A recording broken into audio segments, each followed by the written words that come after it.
All right. Hey, how's it going, guys? This is for tier three, you guys on the client work tier.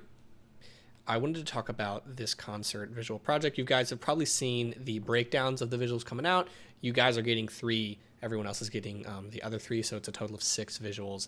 And I wanted to not quickly, take a second and talk about price, talk about how I spoke to him, how he found me, that type of thing, because I think it's valuable information. So he messaged me on Instagram and emailed me. He did both. So he really wanted to work with me, which is great. Let me find his DM. I primarily spoke to him on Instagram because that's just what I like. So how did he find me?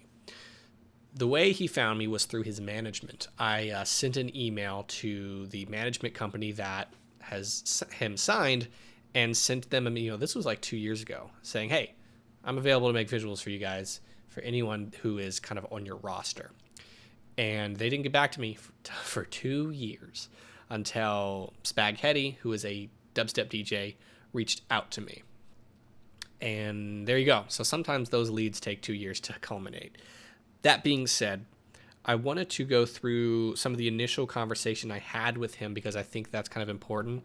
The tone of voice you use for your clients is sometimes pretty important.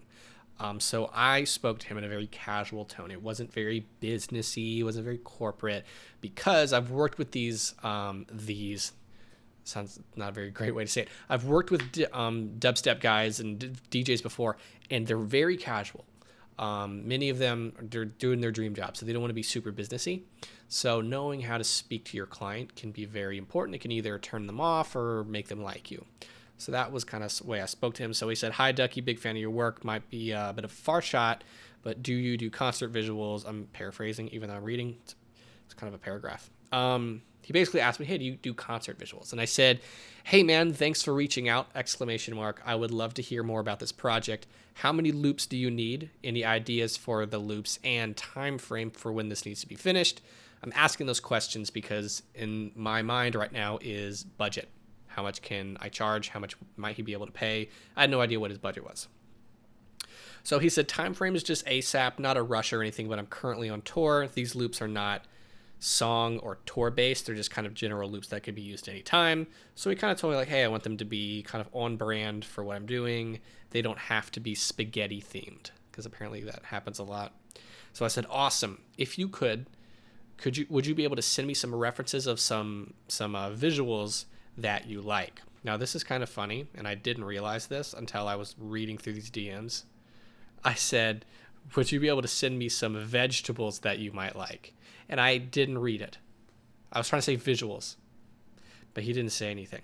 So I said, "The more I know about the kind of style you want, the easier it will be for me to make you something awesome." He said, "Yeah, I'll email you some references." And he said, "My email is this." I said, "Awesome, thank you. Once I get a full scope of the project, I can give you a time frame." And so then he sent me an email, and he took about 10 or 15 visuals of mine that he liked from my Instagram, took some screenshots and emailed them over. And then I looked at that, which was super helpful. If you ever have a client, ask them for references. And if they're able to give them to you, it's so much easier to work with them. All right, so then I replied. I said, "Hey, looked over your email. Based on those references, I could definitely make you some loops that would be great for your shows." And then I went into price. I said, "I can make you a pack of 5 10-second loops for $2,000, or I can do $500 per loop, which would make the pack of 5 a discount from the 500 loop," which is why I said that. But I also wanted him to give him the ability to say I want fewer loops. I said, "Does that price work for you?" I said, "I can have these visuals done in 2 weeks. I can render the same loops with your logo on them as well. It will come with MP4 and ProRes formats at 4K and 1080p quality. This will be available, and I will be available at any time to resize these visuals for different shows and venues." And he basically said, "Yep, sounds good. Let's go for the $2,000 for 5 loops." I ended up making him 6 because the project was so fun. I don't get into this second part, but he didn't ask for any redos. And so what he said is, "Hey, man, can you send me some kind of demos of some things that we can kind of talk about them?" And so I made 6 ideas. We did a Zoom call, and he liked all of them, and we went forward with the project. I threw in the 6th one because it was so easy to work with them. I was like, I don't care. So let's go ahead. If you look at the video I put on Patreon it was the overview. I showed the visuals. I'm not going to show them in this because I showed them in that video, and I don't want to waste your time. So I think it's also kind of a fun technical thing is to get into my file structure and how I actually, what things I made in terms of file structure and all that fun stuff. So I'm going to go ahead and get into that. Let me go find my visuals folder. Okay, so here's the folder I made called Spaghetti. And then this is my folder structure. So I have exports, final exports, Premiere. So this is, I didn't use that folder apparently. So here's the project files for all of the loops. And then here are the final exports. So we have this one. So here we go. This is cool. All right, so first off, we have exports. And this is the PNG sequences of every single visual. The reason why I did a PNG sequence is because LED screens like ProRes codec format. So I had to render out I had to render out the ProRes codec, which is a QuickTime format. Blender doesn't have that. They have an MP4 exporter. So what you do to not lose quality is you export out PNG sequences, and then I run it through Premiere, Adobe Premiere, which that does have a ProRes export. I compile the PNGs, export it out. They're all 30 frames a second, 4K and 1080p ProRes renders.